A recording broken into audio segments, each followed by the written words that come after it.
Nambitan,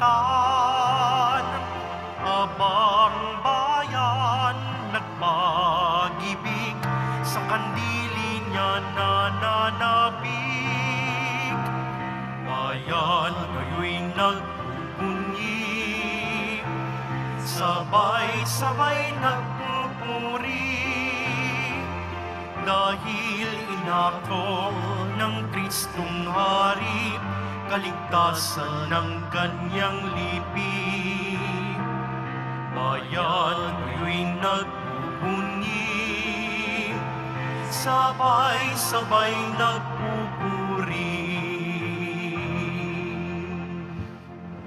Sa ngalan ng Ama at ng Anak at ng Espiritu Santo. Amen. Ang pagpapala ng ating Panginoong Kristo, ang pag-ibig ng Diyos Ama, at ang pakikipagkaisa ng Espiritu Santo na may suma inyong lahat. At sumaiyo rin. Ang ating sagradong misa, paggunita kay Santa Isabel ng Ungria, namamanata sa Diyos. Siya'y isang reliyosa at sa buong buhay niya, siya po'y nagkawang-gawa at marami siyang tinulungan na mga mahihirap at mga nangangailangan. Magpasalamat po tayo sa kabutihan ng poong Senyor. Mga kapatid, aminin natin ang ating mga kasalanan upang tayo maging marapat gumanap sa banal na pagdiriwang. Inaamin ko Sa makapangyarihang Diyos at sa inyong mga kapatid, na lubha akong nagkasala sa isip, sa salita at sa gawa at sa aking pagkukulang. Kaya'y sinasamo ko sa mahal na Birheng Maria, sa lahat ng mga anghel at mga banal, at sa inyo mga kapatid, na ako'y ipanalangin sa Panginoong ating Diyos. Kaawaan tayo ng makapangyarihang Diyos, patawarin tayo sa ating makasalanan at patnubayan tayo sa buhay na walang hanggan. Amen. Panginoon, kaawaan mo kami. Panginoon, kaawaan mo kami. Kristo, kaawaan mo kami. Kristo, kaawaan mo kami. Panginoon, kaawaan mo kami. Panginoon, kaawaan mo kami. Manalangin tayo. Ama naming makapangyarihan, igawad mo kay Santa Isabel ang pagkakataong makilala at sambahin ang iyong anak sa katauhan ng mga kapuspalad. Tugunin mo ang kanyang panalangin, kami ay iyong bigyan ng pagkakataong makapaglingkod sa mga dukha at nangangailangan sa pagmamalasakit na pag-ibig sa pamamagitan ng Kristo kasama ng Espiritu Santo magpasawalang hanggan. Amen. Magsiupo na po ang lahat. Pagbasa mula sa ikalawang aklat ng Makabeyo. Noong mga araw na iyon, isang ina at ang kanyang 7 anak na lalaki ang ipinahuli ng hari. Sila'y pinahirapan para piliting kumain ng karning baboy na ipinagbabawal ng Diyos. Ang di malilimot at higit na kahanga-hanga ay ang ina. Nasaksihan nito ang sunod-sunod na pagpaparusang ginawa sa kanyang 7 anak hanggang sa mga ito'y mamatay sa loob lamang ng 1 oras. Ngunit hindi nasira ang kanyang loob dahil nagtitiwala siya sa Panginoon. Malakas ang kanyang loob kahit na siya'y babae, kasintapang siya ng lalaki. Sa wika ng kanyang mga ninuno, isa-isa niyang pinalakas ang loob ng kanyang mga anak. Ganito ang sabi niya, "Hindi ko alam kung paano kayo naging tao sa aking sinapupunan. Ngunit hindi ako naglagay sa iba't ibang sangkap ng inyong katawan at nagbigay sa inyo ng buhay. Ang lumikha ng buong santinakpan, ang siya ring lumikha ng tao at lahat ng bagay. Dahil sa kanyang kagandang loob, ay ibabalik niyang muli ang inyong hininga at buhay. Yamang hindi nyo inalintana ang sariling buhay dahil sa kanyang kautusan." Sa pandinig ni Antioco, ang pangungusap na ito ng ina ay isang pag-aglahi sa kanya. Kaya't sinikap niyang mahimok ang bunsong anak na babae na talikdan ang kanyang reliyon. Ipinangako niya na payayamanin siya at patatanyagin. Pagkakalooban pa ng mataas na tungkulin at ituturing na isang kaibigan ng hari. Subalit hindi siya inintindi ng anak, kaya't nilapitan ng hari ang ina. Sinabi niyang payuhan ito ang anak kung gusto niyang ito'y mabuhay. Sa kahihimok ng hari, napahinood ng ina na kausapin ng anak. Bilang pag-uyam sa malupit na hari, dumikit siya sa kanyang anak at pabulong na kinausap ito sa sariling wika. Anak, mahabag ka sa iyong ina na 9 na buwang nagdala sa iyo sa kanyang sinapupunan. 3 taong kitang pinasuso, pinalaki kita, pinagpag-aral at inaruga hanggang ngayon. Masdan mo ang kalangitan at ang daigdig at lahat ng bagay na naroroon. Alam mo ang lahat ng yan ay nilikha ng Diyos, tulad din noon ng sangkatauhan. Huwag kang matakot sa berdugong ito. Ipakita mong karapat-dapat ka sa iyong mga kapatid na nagdusa hanggang kamatayan, upang sa muling pagkabuhay ay makapiling kita kasama nila. Hindi pa man natatapos magsalita ang ina, sinabi ng anak, ano pang iyong hinihintay, Haring Atsyoko? Hindi ko susundin ang utos mo. Ang susundin ko'y ang mga utos na ibinigay ng Diyos sa pamagitan ni Moises. Ikaw ang may kagagawan ng lahat ng pagpapahirap na ito sa mga Hudyo. Ngunit tandaan mo na hindi ka makatatakas sa parusa. Ang salita ng Diyos. Salamat sa Diyos. Paggising ko, poong sinta, sa piling mo'y magsasaya. Paggising ko, poong sinta, sa piling mo'y magsasaya. Dinggin mo po, Panginoon, ang tapat kong pananawagan. Poon, ako ay dinggin mo sa daing ko na tulungan. Pagkat ako'y tapat, di nandaya kailanman. Kaya't ako'y sumasamong, dalangin ko ay pakinggan. Paggising ko, poong sinta, sa piling mo'y magsasaya. Palagi kong sinusundan ang landas mong itinakda. Hindi ako lumihis sa kanan man o kaliwa. Ang daing ko, Panginoon, ay lagi mong dinirinig, kaya ako'y dumudulog at sa iyo humihibik. Paggising ko, poong sinta, sa piling mo'y magsasaya. Kung paano sa mata mo'y lubos ang iyong pag-iingat, gayon din ingatan mo sa lilim ng iyong pakpak. Yamang ako ay matuwid, ang mukha mo'y mamamalas.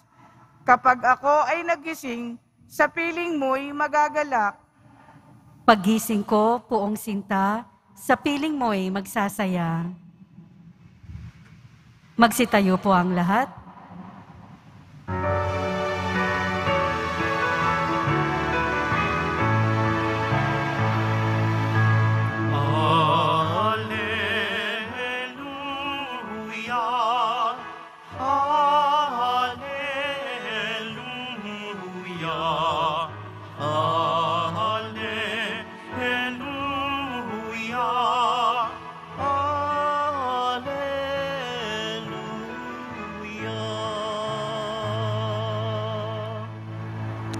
Hinirang tayo ni Kristo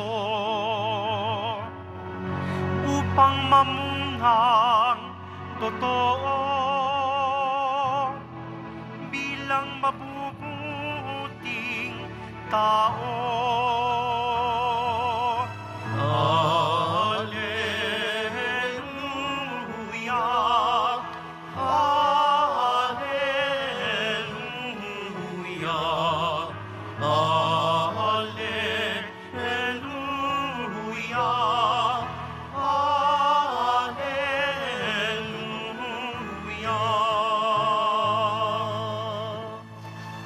Sumainyo ang Panginoon. At sumayo rin. Ang mabuting balita ng Panginoon ayon kay San Lucas.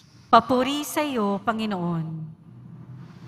Noong panahong iyon, isinaysay ni Jesus ang isang talinhaga sa mga nakarinig ng una niyang pangungusap. Ginawa niya ito sapagkat malapit na siya sa Jerusalem at ang akala ng mga tao ay itatatag na ang kaharian ng Diyos. Sabi niya, may isang mahal na taong nagtungo sa malayong lupain upang gawing hari at magbalik pagkatapos niyon. Bago siya umalis, tinawag niya ang 10 sa kanyang mga alipin. Binigyan niya ang mga ito ng tig-iisang salaping ginto at sinabihan sila, ipangalakal ninyo iyan hanggang sa pagbabalik ko. Puot na puot naman sa kanya ang kanyang mga kababayan. Kaya't pagkaalis niya, nagsugo siya ng mga kinatawan upang sabihin sa kinauukulan, ayaw namin maghari ang taong ito. Ngunit ginawa ring hari ang taong iyon. Umuwi siya pagkatapos at ipinatawag ang mga aliping binigyan ng salaping ginto upang malaman kung gaano ang tinubo ng bawat isa. Lumapit sa kanyang una at ang sabi, Panginoon, ang salapi ninyong ginto ay nagtubo ng 10. Magaling, sagot niya, mabuting alipin, yamang naging matapat ka sa kakaunting bagay, pamamahalain kita sa 10 bayan. Lumapit ang ikalawa at ang sabi, Panginoon, ang iyong salaping ginto ay nagtubo ng 5. At sinabi niya sa kanya, mamahala ka sa 5 bayan. Lumapit ang isa pang alipin at nagsabi, Panginoon, ito po ang inyong salaping ginto. Binalot ko po sa panyo at itinago. Natatakot po ako sa inyo sapagkat napakahigpit ninyo. Kinukuha ninyo ang hindi sa inyo at inaani ang hindi nyo inihasik. Sinagot siya ng kanyang Panginoon, masamang alipin, sa salita mong yan hahatulan ka. Alam mo palang ako'y mahigpit. Sinabi mo, kinukuha ko ang hindi sa akin at inaani ko ang hindi ko hinasik. Bakit mo hindi inilagay sa bangko ang aking salapi? Pagbabalik ko, sana'y may tinubo ang puhunang ito. At sinabi niya sa mga naroroon, kunin ninyo sa kanya ang salaping ginto at ibigay sa may 10. Panginoon, siya po'y mayroon ng 10 salaping ginto. Bika nila, sinasabi ko sa inyo, ang bawat mayroon ay bibigyan pa. Ngunit ang wala kahit nakakaunting nasa kanya ay kukunin pa. Tungkol naman sa mga kaaway kung ayaw akong maghari sa kanila, dalhin ninyo rito at patayin sa harapan ko. Pagkasabi nito'y nagpauna si Jesus patungong Jerusalem. Ang mabuting balita ng Panginoon. Pinupuri ka namin, Panginoong Hesukristo. Magsiupo na po ang lahat. Binabati po namin kayo sa pagpapala, pagbibindisyon, pagbibiyaya, pagkakalob ng napakaraming grasya mula sa ating napakabait na Nuestro Padre Jesus Nazareno. Sa susunod na linggo ay ang dakilang kapistahan, ang solemnidad ng Kristong Hari, Viva Cristo Rey. At ang pinagninilayan natin, lahat ng ito, lahat ng pagninilay natin, lahat ng paghahanda, darating ang pinaka-ultimo. Ikaw at ang Panginoon haharap. Kayo lang mag-isa. Titingnan ka sa mata. Papapasukin ka? O. Yun lang. Hindi tayo matatago doon sa ang dami-dami natin. Hindi ako mapapansin. Ako, ikaw, lahat tayo isa-isa haharap sa Kristong Hari. Either nakangiti, masaya, oh, pumasok ka na, oh.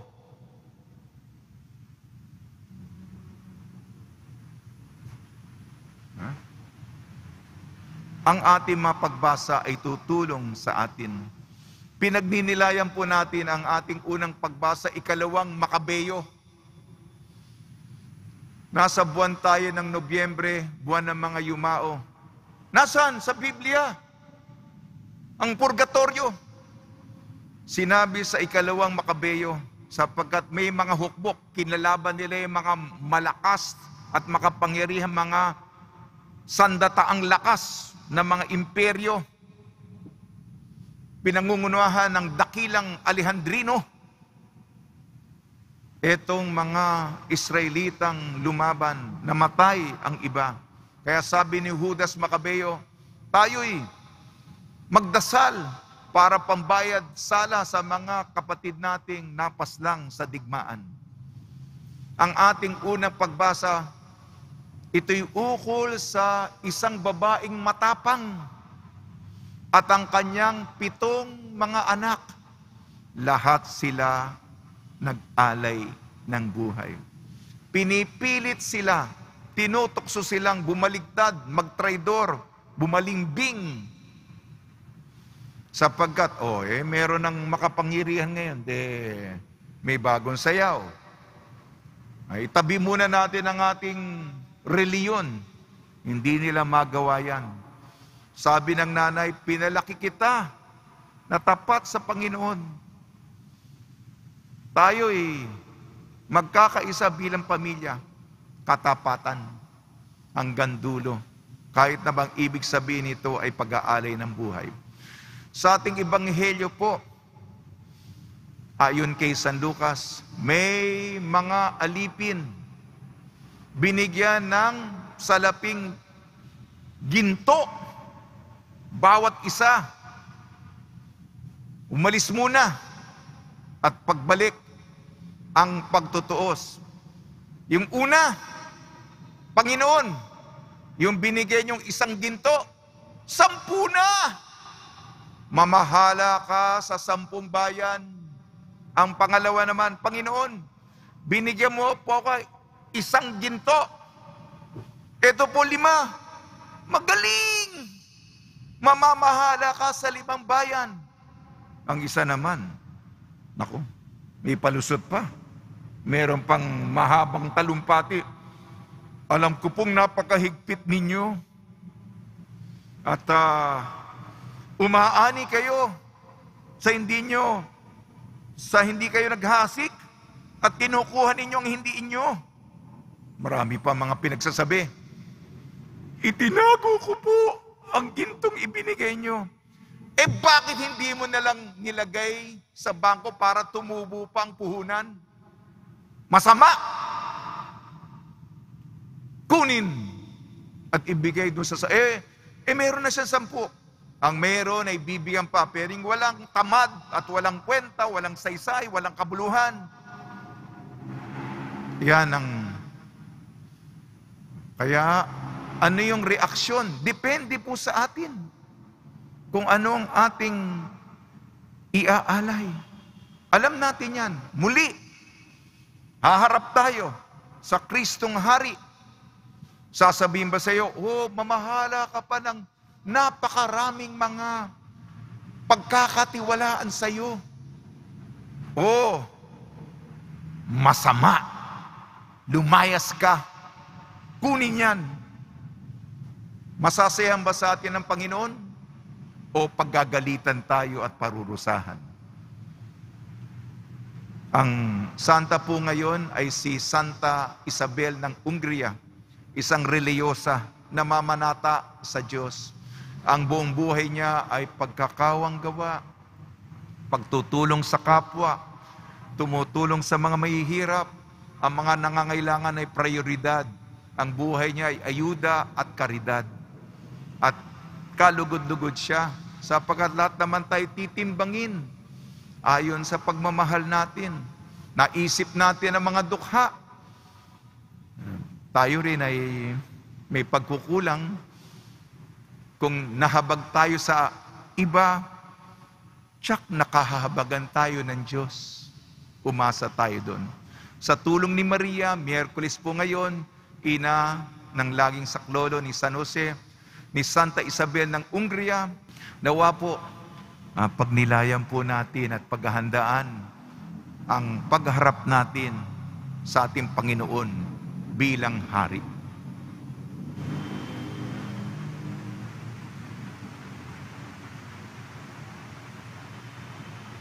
Magsitayo po ang lahat.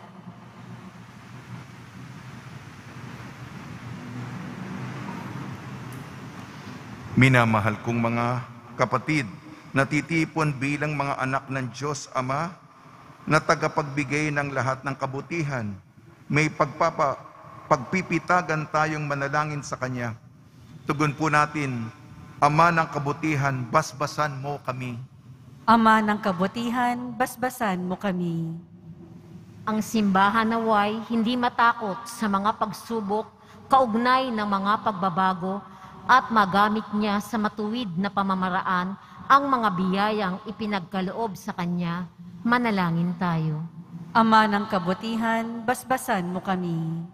Ang lahat ng tao naway makibahagi sa kayamanan ng lupa ng may katarungan, pagkakaisa at kapayapaan. Manalangin tayo. Ama ng kabutihan, basbasan mo kami. Tayo naway magkaroon ng malalim na pagpapahalaga sa simpleng buhay upang lubos nating madama ang patuloy na pagdaloy ng pag-ibig ng Diyos sa ating mga maliliit na gawang kabutihan. Manalangin tayo. Ama ng kabutihan, basbasan mo kami. Ang mga doktor, mga nurse, at yaong mga nasa propesyon ng pag-aalaga, naway gamitin ang kanilang mga biyaya sa paghahatid ng pag-ibig at habag ni Kristo sa mga dukha, nalulumbay, may sakit at mga nasa bilangguan. Manalangin tayo. Ama ng kabutihan, basbasan mo kami. Ang mga pinagpalang yumao naway makasama sa walang hanggang kaligayahan ng Panginoon. Manalangin tayo. Ama ng kabutihan, basbasan mo kami. Ama naming nasa langit, tulungan mo kaming manatiling tapat sa maliliit na bagay ng buhay upang mapagkatiwalaan mo kami sa mga higit na dakilang bagay. Kapag pumasok na kami sa iyong kaharian, hiniling namin sa pamamagitan ni Kristong aming Panginoon. Amen. Magsiupo na po ang lahat.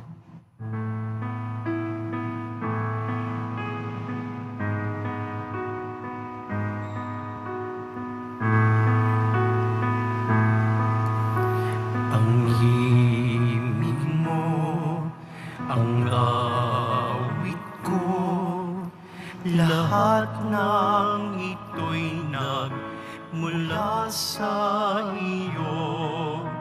Muling ihahandog sa iyo, buong puso kong inaalay sa iyo. O Diyos, o Panginoon, lahat ay biyayang aming inampon, aming buhay at kakayahan. Ito'y para lamang sa iyong kalwalhatian. Ito'y para lamang sa iyong kalwalhatian.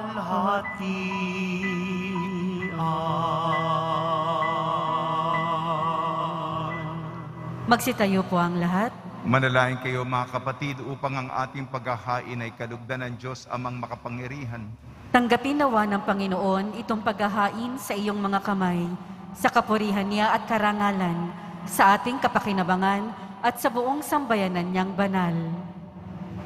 Ama namin lumikha, tanggapin mo ang mga alay ng iyong bayan at ipagkalo mong kaming gumugunita sa ginanap ng iyong anak sa kalakhan ng kanyang pag-ibig ay mapanatag ng halimbawa ng mga banal sa pamamagitan ng Kristo kasama ng Espiritu Santo magpasawalang hanggan. Amen. Sumainyo ang Panginoon. At sumaiyo rin. Itaas sa Diyos ang iyong puso at diwa itinaas na namin sa Panginoon. Pasalamatan natin ang Panginoong ating Diyos. Marapat na siya ay pasalamatan.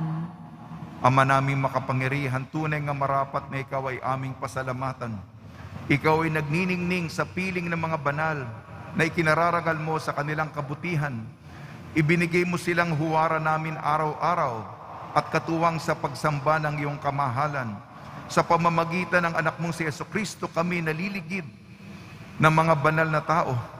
Sila'y mga saksi na ang pananalig sa iyo ay magaganap namin sa ikararangal mo. Kaya kaisa ng mga anghel na nagsisiawit ng papuri sa iyo nang walang humpay sa kalangitan, kami nagbubunyi sa iyong kadakilaan. Santo, Santo, Santo, Panginoong Diyos ng mga hukbo, napupuno ang langit at lupa ng kadakilaan mo, o sana sa kaitaasan. Pinagpala ang naparirito sa ngalan ng Panginoon, o sana sa kaitaasan. Magsiluhod po ang lahat. Ama naming banal, ikaw ang bukal ng tanang kabanalan. Kaya sa pamamagitan ng Espiritu, gawin mong banal ang mga kaloob na ito, upang para sa amin maging katawan at dugo ng aming Panginoong Jesucristo. Bago niya pinagtiis ang kusang loob na maging handog, hinawakan niya ang tinapay, pinasalamatan kanya, pinaghati-hati niya yun, iniabot sa kanyang malagad at sinabi, tanggapin ninyong lahat ito at kanin, ito ang aking katawan na ihahandog para sa inyo.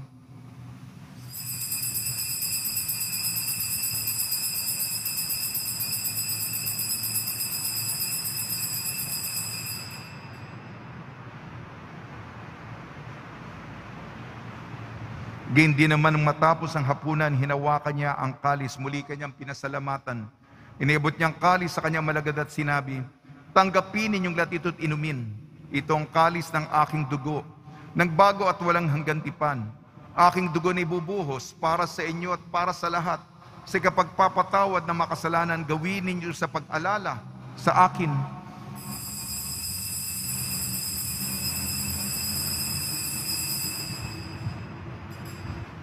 Magsitayo po ang lahat. Ipagbunyi natin ang misteryo ng pananampalataya. Si Kristo'y namatay, si Kristo'y nabuhay, si Kristo'y babalik sa wakas ng panahon. Ama, ginagawa namin ngayon ang pag-alala sa pagkamatay at muling pagkabuhay ng iyong anak.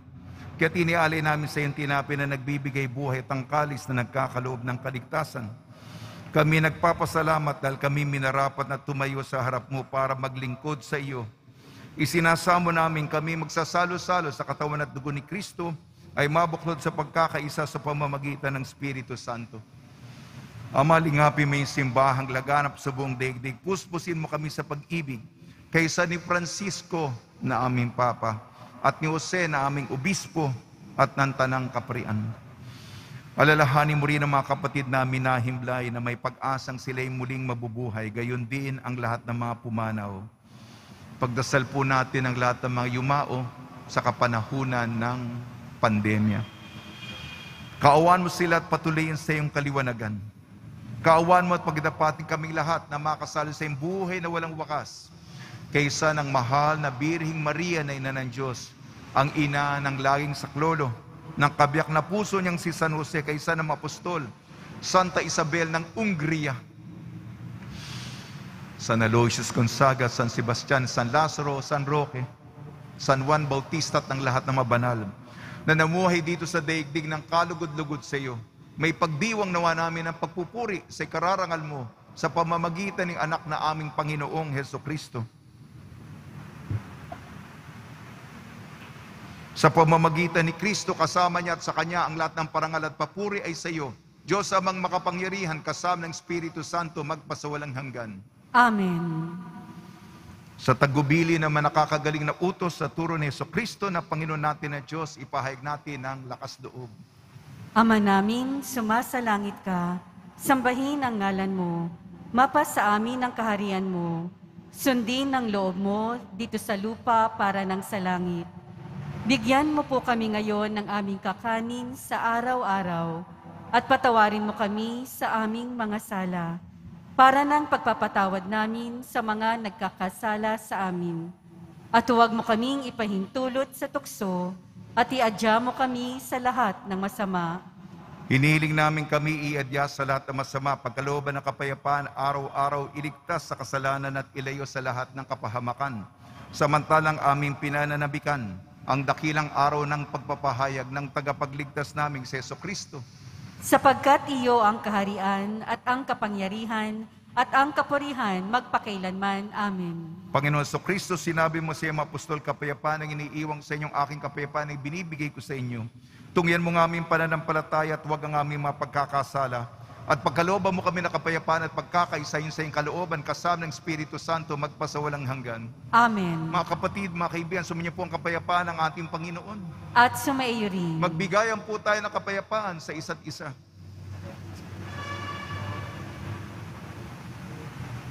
Kordero ng Diyos na nag-aalis ng mga kasalanan ng sanlibutan, maawa ka sa amin. Kordero ng Diyos na nag-aalis ng mga kasalanan ng sanlibutan, maawa ka sa amin. Kordero ng Diyos na nag-aalis ng mga kasalanan ng sanlibutan, ipagkaloob mo sa amin ang kapayapaan. Magsiluhod po ang lahat. Ito ang kordero ng Diyos, ito nag-aalis ng kasalanan ng sanlibutan, mapalad ang mga inayayahan sa kanyang piging. Panginoon, hindi ako karapat-dapat na magpatuloy sa iyo, ngunit sa isang salita mo lamang ay gagaling na ako.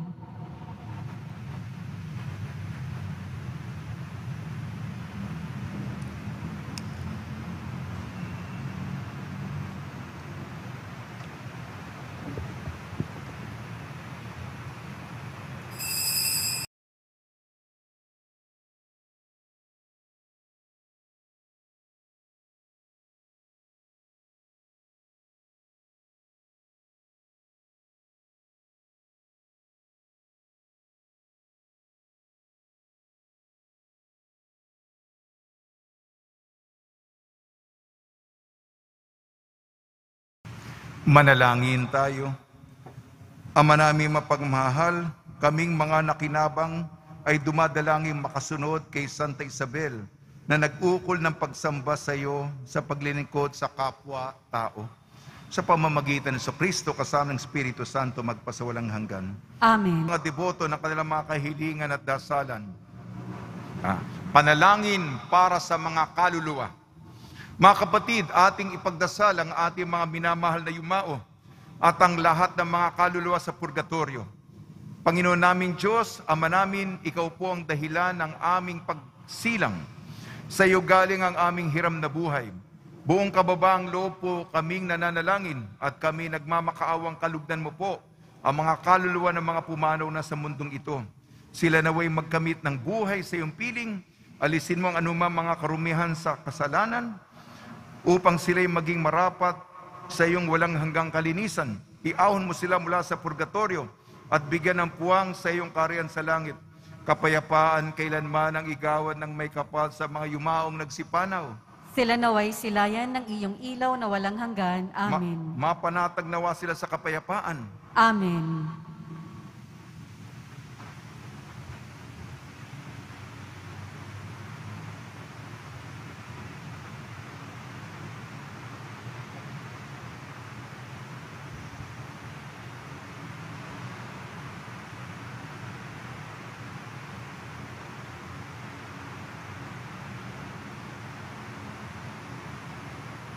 Pagbabasbas sa mga deboto na kanilang mga kahilingan at dasalan. Mahal na pong Jesus Nazareno, iniyag mo sa pamamagitan ng krus ang walang maliw na pag-ibig ng Diyos sa sangkatauhan. Pakinggan mo, kahilingan yung angkan nagsusumamo sa iyo. Makamtanawa nilang inyong katugunan at tanggapin ang kasagutan na may utang na loob na tinatanaw.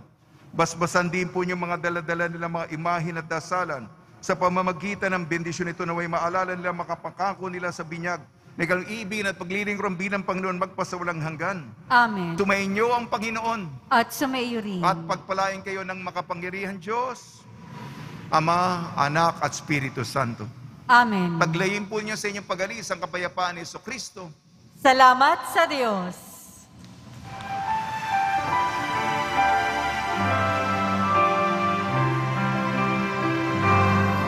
Nuestro Padre Jesus Nazareno, sinasamba ka namin. Pinipintong mo ka namin. Aral mo ang aming buhay at kaligtasan. Nuestro Padre Jesus Nazareno, iligtas mo kami sa kasalanan. Ang krus mo pinapatayan ay sagisag ng aming kaligtasan. Nuestro Padre Jesus Nazareno, dinarangal ka namin. Nuestro Padre Jesus Nazareno, niluluwalhati ka namin. Nuestro Padre Jesus Nazareno, dinarangal ka namin. Nuestro Padre Jesus Nazareno, niluluwalhati ka namin.